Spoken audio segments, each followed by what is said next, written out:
Hello, this is Hardin Coleman, Faculty Director for the Center for Character and Social Responsibility at Boston University's Wheelock College of Education and Human Development. You're listening to the very first season of our podcast, Caring, Character, and Community. This is part two. In this season, we will focus on learning from leaders about how they integrate the ethic of caring, a focus on their own other character development, and a commitment to serving the needs of the community in order to guide and inform their leadership in times of crisis. This is part two of our inaugural season, which will focus on bringing you the perspectives of leaders in the higher education space. In today's episode, we will be talking to one of my longtime friends and collaborators, Don Pope Davis. Don is Dean of the College of Education and Human Ecology at The Ohio State University. He is passionate about using higher education to address issues of equity, economic growth, and psychological well-being of educators and students. An educator for more than 25 years, he was previously Dean of the College of Education at New Mexico State University, an Hispanic serving institution. He also served in senior level positions at the University of Notre Dame. Don's work on religious attitudes, multicultural competence, and unintentional racism and counseling is widely published and peer reviewed. He's a fellow of the American Psychological Association, and his most recent book has been published by Cambridge University Press. He's president-elect of the Council of Academic Deans from research institutions and a member of the steering committee for Deans for Social Justice and Equity in Education. Don, we want to thank you for spending time with us. Thank you, Hardin. Glad to be here. So we want to start with you sharing a little bit with us. What are you working on at OSU now? And how's this last year been for you, last 18 months been for you as we've been through these multiple crises of pandemics, climate change, significant and unfortunate violence throughout the country? Well, it's a good question. So our perspective around the last few years, last year and a half, 18 months, has been around how do we address two pandemics. There's a tendency to only think in terms of one, one that initiated or started with COVID-19, and the other one was the social justice piece. And one of the things that's interesting about those two pandemics, as I make reference to, is that one, our country got around it very quickly, and within 18 months, we had a vaccine, or at least a preliminary indication that a vaccine would emerge for all of us. It is interesting, in contradistinction to that approach, that the second pandemic has to do with social justice, racism, equity, and inclusion that has been around for more than 400 years. And our country has still not fully engaged and talked about ways in which we can address this in a systemic and transformative way. So our college has pivoted in the direction of how do we address the 400-year pandemic? How do we look at that in terms of our scholarship, in terms of our faculty, in terms of our students, in terms of how we do business, and how we look at those things as a way to begin to address them in a systematic way, in a variety of ways. And so we have developed a set of core values, if you will, that relate to diversity, inclusion, innovation, internationalization, human and health vitality, as a way to anchor the college in a set of pillars and expectations in order to address that in the broader institution. So we've attempted to do that in a variety of ways.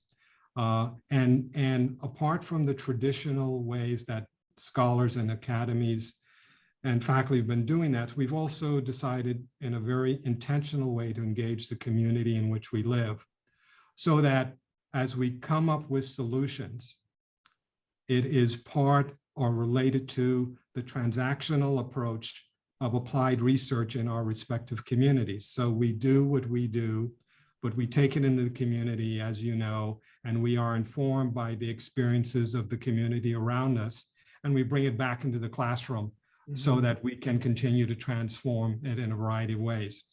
It has forced our colleagues to stop thinking themselves of as exclusively experts, because the model of expertise is no longer the traditional one, which many of us were part of as part of our graduate education. You've got to be this exceptional scholar.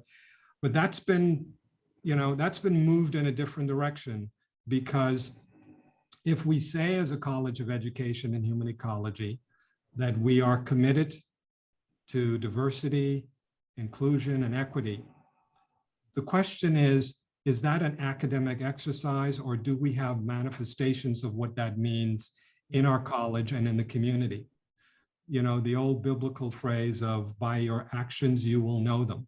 Mm-hmm. And so what are the representations in terms of what we do and how we do it? And those are the things we are beginning to move in and have a sense of where we are and the kind of impact we want to do. Can you give an example, or what's your favorite example that demonstrated that you were getting movement in your college? I know you started a few years ago, and you started moving the college forward in this area. And now that you're kind of getting some traction, what would you see as an example, either of success or when you really see that this is beginning to take hold as a central value in the work of the college? Sure. So one of the things we've done is we have doubled down on trying to diversify our faculty so that there's a representation, so that our faculty look like the community in which we serve and look like our students and so forth.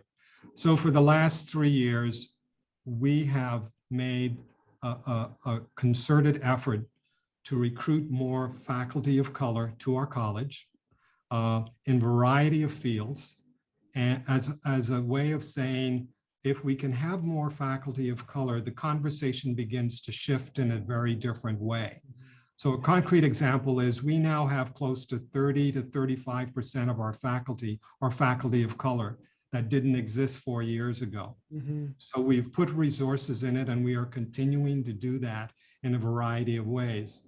Another example is that we created a diversity postdoc program in our college.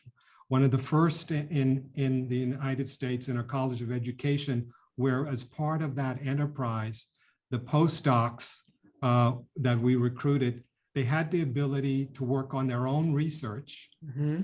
and they also have the possibility of getting a tenure track position in our college.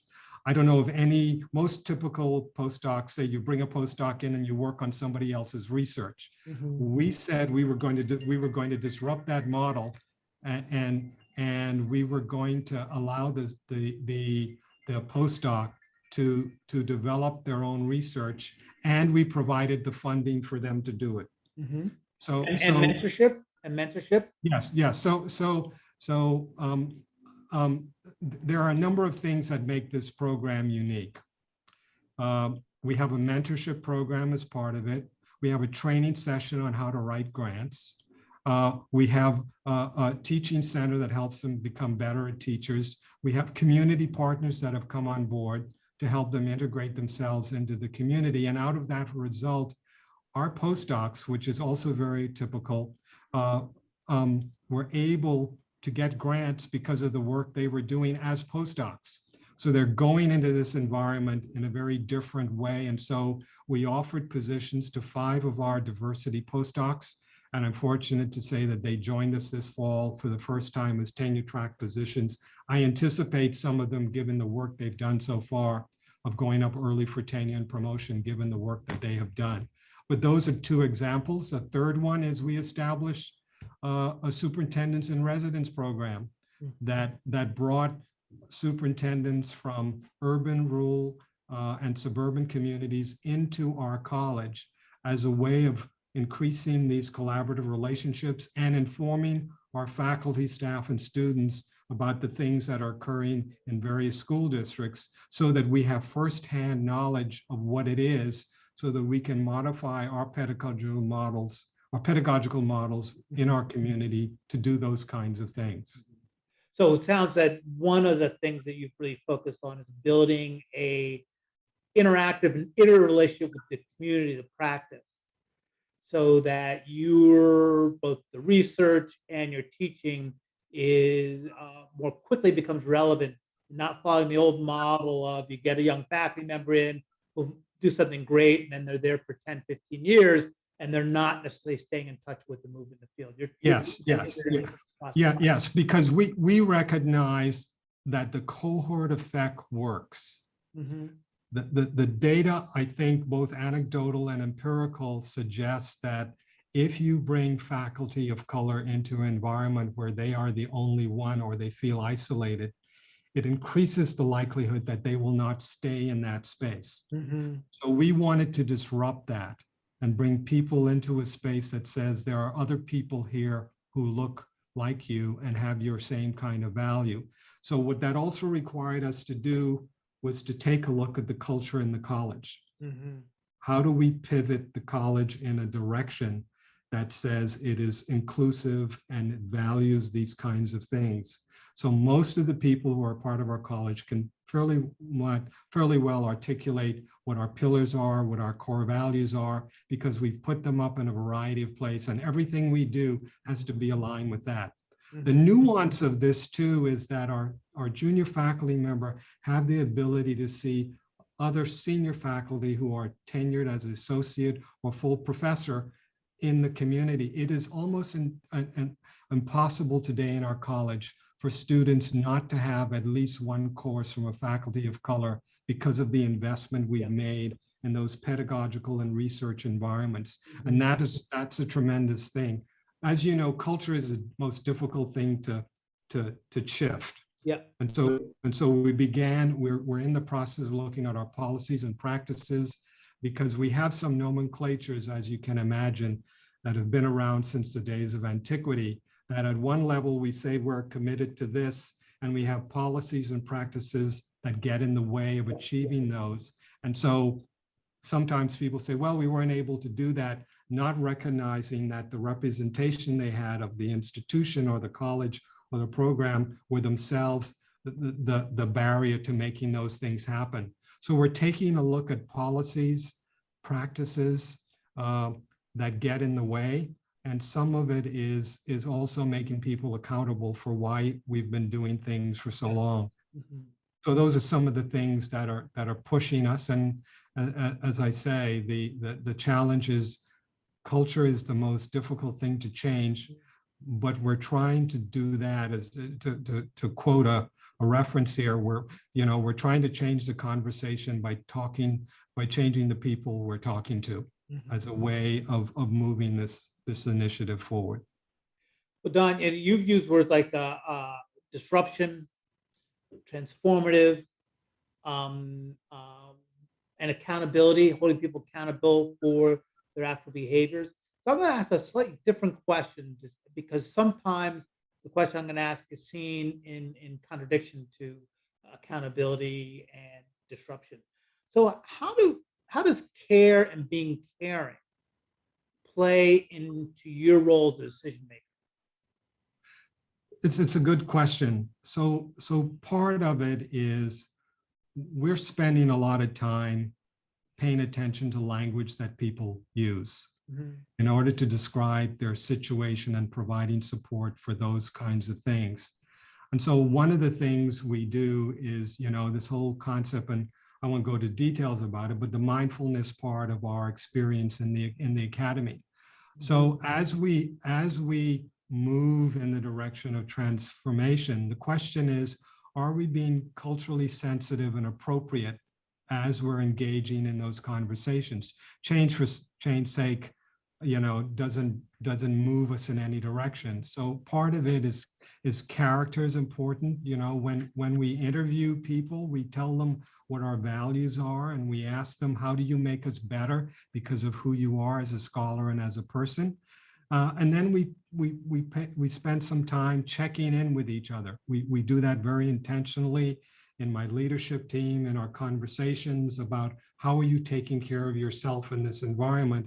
And the other thing is we're in tune to how we interact. I was having a conversation today about the language we use as leaders is very important, that articulates a sense of care and interest. And it can't just be superficial, because as superficial as saying, good morning, and you move on, and you say, how are you doing? And you say, fine. And that's the nomenclature. You have to dig a little deeper. And part of the reason we want to dig a little deeper is because we're in a place with COVID where people's well-being is also very important in this environment. And so we have to make sure we check in with people as we are able to, and as much as people are able to share with us about their health and well-being as we move forward in this enterprise.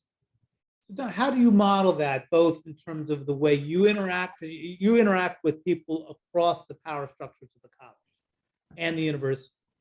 So how does your approach to being mindful about other people's needs, by managing language well, being open to conversation about self-care, how do you manage that across the different um, parts of the college and university? So let me give you a very concrete example. We now have a protocol that we use routinely at the end of every leadership meeting. Mm-hmm. After we've done our business, we spend about 10-15, we save about 10-15 minutes at the end of each meeting, and we go around the room and we check in every leadership meeting. And we do two things. We check in on what's new in your respective area, and then we go to the personal. What's going on in your life that we can help you with? And people articulate that I'm dealing with this, my family, this, and so forth. And we allow people to share. It's not a requirement, but we've been doing it for so long now that it's a routine, and we have a little fun with it sometimes. But it's this notion of what's going on in your life that we need to know about, so we can help you navigate that space. I will tell you, when we first started, it was anomalous to what we do in the academy. And being a psychologist, recognizing that people's well-being is tied to the quality of work, we now do that routinely, and people look forward to it because it's a shift from those kinds of things. The second thing that I do is I'm a leader or manager by walking around. I don't wait for people to come to me. And when I first started this job, as you can imagine, I would walk into people's office and have conversations, and I would introduce myself, and I'd have conversations with people about themselves and their lives and how long they've been here and what are they doing. And people would always say, so what have I done wrong? Why are you really here? And I would have to say, I'm just here to visit with you because I'm trying to get to know the place. That's no longer the case 4 years later, but I continue to walk the halls. People can see me. People can ignore me if they wish to, but I pop into offices and I check on people to say, how are you doing? And when I know something personal about people's health, family, or well-being, I know they're struggling with something, I bring it up as part of the conversation and say, is there anything I can do? Reach out to me, or, if you remember something out. So I've been modeling that kind of behavior for my faculty, for my staff, for my leadership team. Whether they're doing that or not, I don't monitor that, but my sense is that the tone in the college has shifted a great deal to demonstrate that. And I can encourage you, if time permits, to talk to some of the people who work with me. And so there's a tone that's been shifted. And so I demonstrate that. I often in my conversations with people and in my public comments that I make, I often use this phrase that you've heard before, which is, be kind to everyone because you don't know the challenges that they are facing. And so we all have a story, and those stories, we don't separate them from the job. And so our ability to accommodate those in people is something that we're doing in a very different way. But we make sure that we always remain person-centered or student-centered in our activity, and something that I've preached and talked about a number of times. So Don, I'm going to ask you to stay with me a moment on this, because my older boy, as he's listening to these podcasts, says, "Oh, that's what leaders say." That's what leaders say they do that. What's been the cost to you personally as a leader to maintain that authentic and to some degree personally risky stance?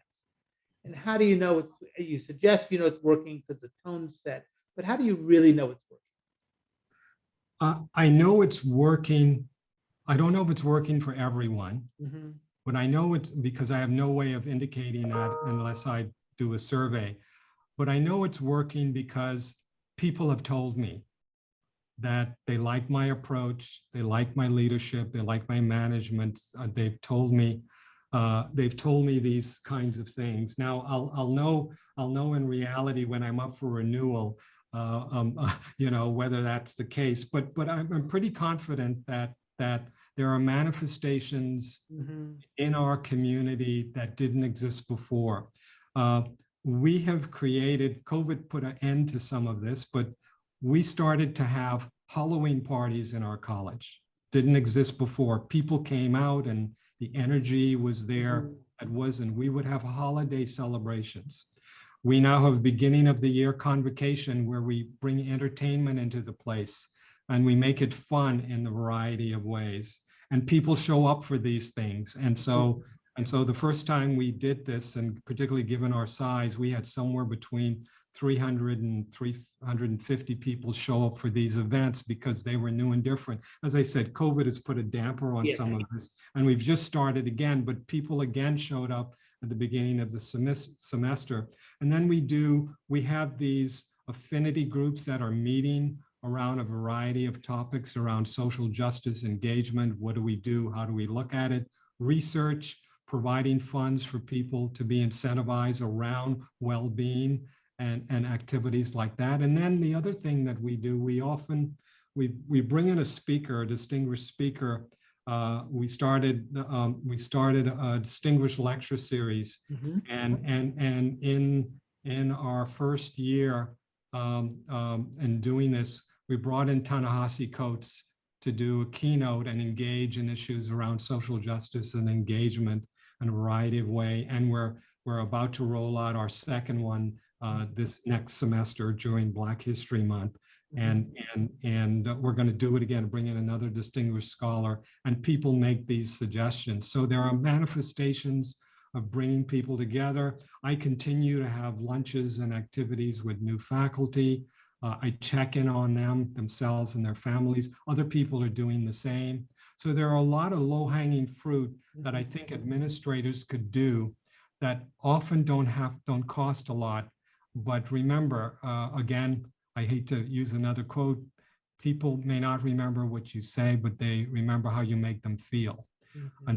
And so I pay pretty much attention to that about how am I making people feel? What kind of climate am I developing in order to make them more connected to this place? And again, my guess is from what I've seen that most of these low-hanging fruit are things that most people like because it's a pivot from where we used to be in our silos and in an approach that did not allow a kind of community gatherings. And so those are the things that I've been investing in bringing people together and setting up a whole number of committees and advisory councils that didn't exist before. We have a staff advisory council that didn't exist before. We have a graduate student advisory council. We have an advisory council for our college. So these are things that didn't exist before, that represent a change in the environment. And then, as I said, the whole values of what we purport to be or aspire to be, and it takes an intentionality around bringing those things to fruition. So as you've kind of enhanced focus on being open to the community, the broad community, to reconfigure what academia should be doing, the responsibility of research outcome and impact on society, bringing more active superintendents and people into the building, creating opportunities for people to talk with each other in communities of kind and across communities, highlighting caring for others as a ethic in the school and a sense of more community opportunities through social events. when has it not worked? Where is that work as you move into college, changing the culture, creating a sense of connectedness that may or may not have been there before in the traditional siloed world where faculty knew each other and were close to each other, but who knew the person down the hall? Where where is where has that been difficult to pull off or problematic or where may even have you has it not worked for you? Yeah, it's a good question. I'm tempted to say it hasn't not worked yet, but I You're know not that, done yet, right? You're yeah, not yeah, done yet. Yeah, right, right. I So, got so you. Yeah. so it's a work in progress, and so we're making these baby steps. I think I'm not sure I would say it hasn't worked. I would say that the resistance manifests itself in people who want to remain in the silos, because that's their comfort point, and they want to continue to bifurcate or in these traditional ways, because it requires the new approach requires them to disrupt the way they think about things, and that's difficult for anyone. I think one of the things about change that is um, underrated is that to bring about some level of change, it requires that at some level to say to ourselves in our mind's eye that the way I've been doing things is wrong or doesn't work. Yeah. We're not great at telling ourselves that. We're great at telling other people that. Yeah. Yeah. And so when you think about change from a psychological point of view, sometimes you use the successive approximation approach in order to do that, and you incentivize people around the perimeters, and you hope that the people who are still holding on to that core piece will be informed by that and say at some point, how do I become a part of that? And so those are the pockets that I still see in our college of, no, I want to do this, I want to create this, I want to do this over there. And my notion is to say, you are welcome to do that, but the college will invest its resources over here. If you want to do that, go write a grant, go do those kinds of things. But here's where the resources will be. And I wish you could be part of this. And I will continue to invite you to the conversation so that you can add value to that. And so those are some of the ways in which I, as the dean, I have to nuance those. And then the other part is I have to empower my leadership team to do some of this themselves, so that they can evangelize, for want of a better word, the communities in which they live. And I encourage them to take ownership. I'm very concerned when leaders say, well, the dean said this, so that's why we should do it, as opposed to saying, here's what we've been talking about, and we're committed to this set of values, and that's why we should do it, because it brings in a higher authority when there may not be any need for that, and it puts me in a kind of an awkward situation. So part of it is it still is a work in progress. Our mistakes may have been in a few situations of trying to move too quickly. And so there are always early adapters and late adapters. So I try to figure out, I work with the early adapters and they want to run. and I like to run. So I was like, let's run. If you can't run, walk fast. Many of my leadership team will tell you that. But then there are people that say, well, I'm not good at running. I want to see, I don't like this model of building the airplane as we're taking off. I want to have it all figured out. And I'm thinking, and so what I'm asking people to do, which is maybe problematic for some, is I'm asking them to take a leap of faith and recognize that there are possibilities out there that they haven't thought of and I haven't thought of, and I want them to bring their best ideas. And it's in those nexus points that dialectical attention emerges, and you have a different kind of conversation. It's not a no conversation. It's not a yes conversation. It's more of, let me think about it. and I want to say, I need you to think about it now, or I need you to get back to me soon. And so Yeah. my challenge as a leader is to be patient in some instances, which has been hard for me in a variety of settings, but I'm getting better at that as I get older. Yeah, yeah. So someone told me the other day when they were quoting someone else who said, "When I was young, I want to change the world. As I get older, I want to change myself." Yeah. But Well, I still want to do both. yeah. So in that is the question about, and you've only been at OSU for a relatively short period of time, and you're bringing in a lot of new faculty, systems are changing around you. How do you start thinking of sustainability? Creating a community of care, focus on the we, a collaborative, let's collaborate rather than compete. Those are very difficult values in academia to Right. create, because our incentive structures often aren't aligned with collaboration. They're often aligned with that autonomous being. So how are you thinking about creating a sustainable model that, as you say, is not dependent on the dean saying it, Right. but on it being what the school is? How are you Right. going to think about that? So what we have done is that we've created, out of some of the items that I have mentioned, policies and practices that we are institutionalizing in the college. We have grown, for instance, our Office of Diversity and Inclusion, so that it not only affects the employment of individuals, but it also has developed a set of policies and procedures. And one of the things that we've institutionalized is when we now interview people, there are groups of people from that office that are part of the interview process. So we've institutionalized those kinds of things, because you're absolutely right. I mean, I sat back and said, if I were hit by a Mack truck tomorrow, will any of this continue? Yep. So the sustainability is part of it. The other thing we've done is we've managed to raise an incredible amount of money for our college for the first time in our history, where donors have resonated with our core values and the pillars of the college.